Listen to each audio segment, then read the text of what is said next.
दंगल नियंत्रण पथक असो किंवा आणखी काही मोठ्या फोर्सेस असो त्यांच्या माध्यमातून करण्यात येते। हे सगळे एका बाजूला सुरू असतानाच आमचे प्रतिनिधी वैभव सुद्धा आहेत, जो गेल्या बऱ्याच दिवसापासून हे आंदोलन स्वतः सुद्धा कव्हर करतोय। त्यांनी प्रत्यक्षात बातम्या केल्या आहेत, व्हिडिओ स्टोरी केलेल्या आहेत, पण त्याचं मत मात्र ह्याच्याबाबत जरा आय थिंक खूपच वेगळं असणार आहे, कारण की पत्रकारांच्या नजरेतून तर तो अर्थातच बघतोय, पण एक तरुण म्हणून आणि भारताचं एक उज्ज्वल भविष्य ह्या नात्यातून त्यातल्या त्या एका व्यक्तीपैकी त्याचं सुद्धा मत आहे। वैभव, काय सांगशील?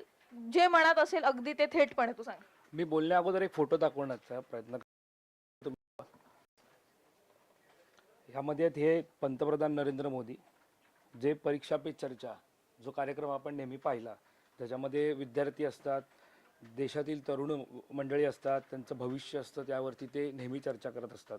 मग परीक्षा पे चर्चा हा जो कार्यक्रम आहे, खरं तर पंतप्रधानांनी एक नवा प्लॅटफॉर्म खरं तर चांगला चालू केला आहे। विद्यार्थ्यांच्या दृष्टिकोनातून त्यांनी अभ्यास कसा करावा, त्यांच्या दृष्टिकोनातून अभ्यास करत असताना त्यांनी कोणत्याही परिस्थितीत घाबरू नये, ज्या परीक्षा असतील त्यांना त्यांनी थेटपणे निर्भीडपणे सामोरं जावं, हा त्यांचा एक यामागचा एक त्यांचा हेतू आहे। त्यामध्ये तुम्ही पाहतात याच्यामध्ये एक विद्यार्थिनी आहे, तिचा हात स्वतः पंतप्रधान नरेंद्र मोदी यांनी धरला आहे, हातामध्ये काही पुस्तकं आहेत आणि मागे विद्यार्थी आपल्याला पाहायला मिळतात।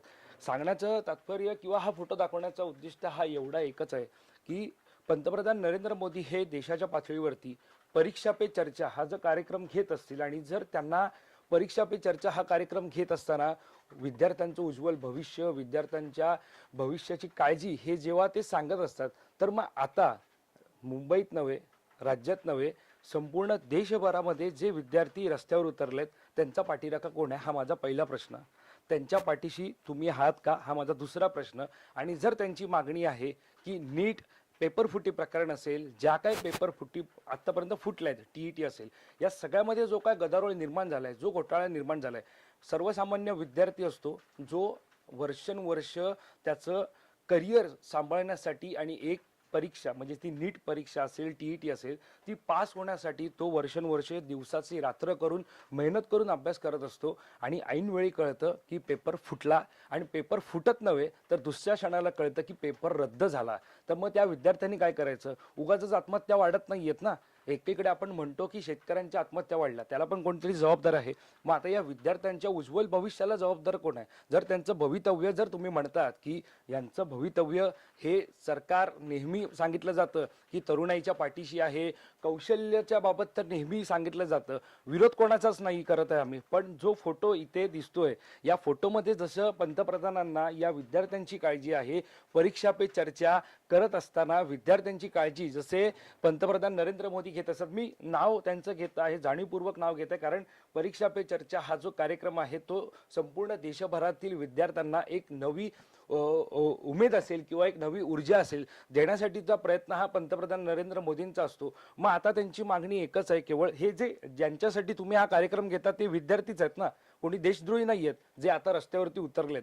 जर त्यांच्यामध्ये कोणी देशद्रोही असतील किंवा जर असं वाटत असेल की हे आंदोलन चिघळण्याचा कोणीतरी प्रयत्न करत, निश्चित त्यांच्यावरती कारवाई करा। पण आता जे संपूर्ण देशभरातून जे उठलेले आहेत, जे संपूर्ण देशभरातून आता जागे झालेले आहेत, ते तुमच्याच देशातले विद्यार्थी आहेत, तुमचेच विद्यार्थी आहेत, जे परीक्षा पे चर्चा हा कार्यक्रम मनापासून ऐकतात सुद्धा, त्याच्यावरती अपडेट घेतात सुद्धा आणि अभ्यास करतात सुद्धा। पण आता जर अशा प्रकारे पेपर फुटत असतील आणि अशा प्रकारे जर पेपर फुटल्यानंतर जर काही विद्यार्थ्यांना आत्महत्या करावी लागत असेल तर त्याला जबाबदार तुम्ही घेणार का? आणि एकच मागणी आहे, धर्मेंद्र प्रधान जे केंद्रातील शिक्षण मंत्री, का नाही त्यांचा राजीनामा होत आहे? काय कारण का त्यांचा राजीनामा घ्यायचं? स्पष्टता तर अजून समोर आली नाहीये, कोणी बोलत नाहीये। कोणाचे वाढदिवस असतील तर ट्विटरवरती शुभेच्छा येतात, त्यांच्याकडून सुद्धा शुभेच्छा दिल्या जातात। मग या विद्यार्थ्यांनी, तुम्हाला सोनम वांगचुक हे तर नाव सगळ्यांनाच माहिती आहे, जगप्रसिद्ध नाव आहे, सोनम वांगचुक यांनी जरी उपोषण केलं असलं त्यांची पण दखल तुम्ही घेतली नाही। एकच गोष्ट होती, त्यांच्या मागण्या जर तुम्ही पाहिल्या, एकच मागणी होती, ती म्हणजे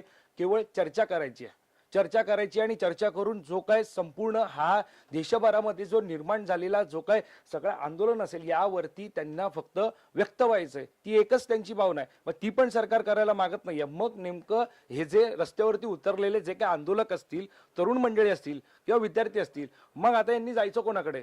सरकार त्यांच्याकडे पाठ फिरवतोय। आता आपण पाहतोय की जे आंदोलक आहेत त्यांच्यावरती धुरांच्या नळकांड्या सोडल्या, त्यांना लाठीचार्ज केला, काही विद्यार्थी तर तिकडे सरळ सरळ अंगावर मार खाऊन घेत आहेत। कोणासाठी कशासाठी मार खात आहेत? ते स्वतःसाठी खात आहेत का? त्यांच्या भविष्यासाठी खात आहेत ना, त्यांचं कोणतरी पुढे शिकणार आहे त्यांच्यासाठी खात आहेत ना. मग याची काळजी सरकारला नाही का? हा सवाल माझा या निमित्तानं आहे. अर्थातच तू म्हणतोयस की सरकारला तरुणाईची काळजी नाही का, परीक्षा पे चर्चा वगैरे करतात, पण आजपासून तर अधिवेशन सुरू झालेले आहे संसदेचं, ते पण ज्या संसदेवरती कूच केलेली आहे त्या संसदेमध्ये आज ज्यावेळेस एक तर 6 वेळा कामकाज तहकूब केलं गेलं, त्याच्यानंतर 3 वाजता कामकाज थांबवण्यात आलं, हे सगळं सुरू असताना ज्यावेळेस विधानसभेचे माफ करा लोकसभेचे अध्यक्ष ज्यावेळेस जाऊन त्यांच्या खुर्चीवर बसतात तेव्हा ते ह्याच्यावरती चर्चा नको म्हणतायत ना. ते काय म्हणतायत, अर्थात विद्यार्थ्यांचे प्रश्न असतील, परंतु आमच्या समोर आता सध्या अनेक राज्यामध्ये पूर आलेला आहे, त्या सुद्धा समस्या आहेत. मग असं नाही वाटत का ती पण समस्या महत्वाची सरकारला वाटते आणि त्याच्यावरती पण त्यांना पहिला चर्चा घडवून आणायची असेल? म्हणजे दरवेळेस हे म्हटलं जातं की तरुणाई ऐकत नाही, तरुणाई काही बोलायला देत नाही, तरुणाई प्रत्येक वेळेस स्वतःच्या मनाचं करते. आता हे हे सरकारकडून उद्गार येत आहेत, त्याच्याबद्दल काय सांगशील? जर सरकारचे असे उद्गार असतील तर नुकतंच आपण पाहतोय की एक नवीन आपण जर पाहायला गेलं तर रॉकेट लॉन्च जो झालं तेव्हा पंतप्रधानांनी त्याचं भरपूर कौतुक केलं. जेव्हा त्यांनी म्हणालं, स्वतः पंतप्रधानांचं बघते की मी एका 56 वर्षाच्या तरुणाबाबत बोलत नाहीये, तर मी 28 वर्षांच्या म्हणजे जे 28 वयोमर्यादेतील जे विद्यार्थी आहेत त्यांनी हा सगळा उपक्रम जो आहे तो घडवला. जर खरंच पंतप्रधानांना त्यांची काळजी आहे आणि अशा प्रकारचं जेव्हा असे उपक्रम होतात त्यावेळेला पंतप्रधान समोर येतात आणि त्या उपक्रमावरती मी कुठेही श्रेयवाद असं म्हणणार नाहीये, पण त्या उपक्रमाची जोरदार चर्चा करतात. पण आता या विद्यार्थ्यांसाठी तुम्ही चर्चा करणार नाहीयेत का? जर असं असेल तर संसदेचं अधिवेशन चालू आहे, संसदेच्या अधिवेशनामध्ये नक्कीच देशाच्या विकास कामांसंदर्भातील असेल, देशाच्या विकासाबाबत असेल चर्चा करणं हे महत्त्वाचं आहे. कारण जसजसं देश पुढे जातोय, जसजशा कॉम्पिटिशन आहेत त्या जगभरात वाढताना पाहायला मिळतं. आपण ते नाकारलं सुद्धा नाही पाहिजे, कारण का आखाती देशातील असेल, पश्चिम आशियातील असतील अनेक आपण पाहतोय की युद्धजन्य परिस्थितीमुळे त्याचा फटका देशाला बसला, त्यामुळे निश्चितच त्याची काळजी असणं गरजेचं आहे. परंतु असं असताना महत्त्वाचं आहे ते म्हणजे आता जे हे विद्यार्थी कोणत्या दुसऱ्या देशातून इथे आले नाहीयेत.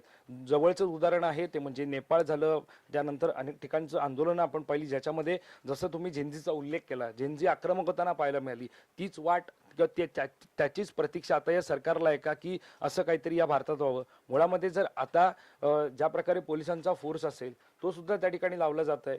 या सगळ्यामध्ये एक प्रश्न असा येतोय तो म्हणजे ह्या विद्यार्थ्यांचं किंवा ज्या आता मागणीसाठी ते सोनम वांगचुक असतील, खरं तर अभिजित दिपके असतील किंवा हे लाखो विद्यार्थी असतील, हे जे काय रस्त्यावर उतरले त्यांचं भविष्य कोणाच्या हातात आहे, त्यांचा पाठीराखा कोण आहे, हा प्रश्न आता निर्माण झालाय. पण पालकांनी सर्वस्वी सरकारवरती सोडले, कारण त्यांना केवळ एकच हवंय ते म्हणजे शिक्षण मंत्री धर्मेंद्र प्रधान यांचा राजीनामा. पुन्हा अर्थातच सरकारने लक्ष दिलं पाहिजे, बरोबर.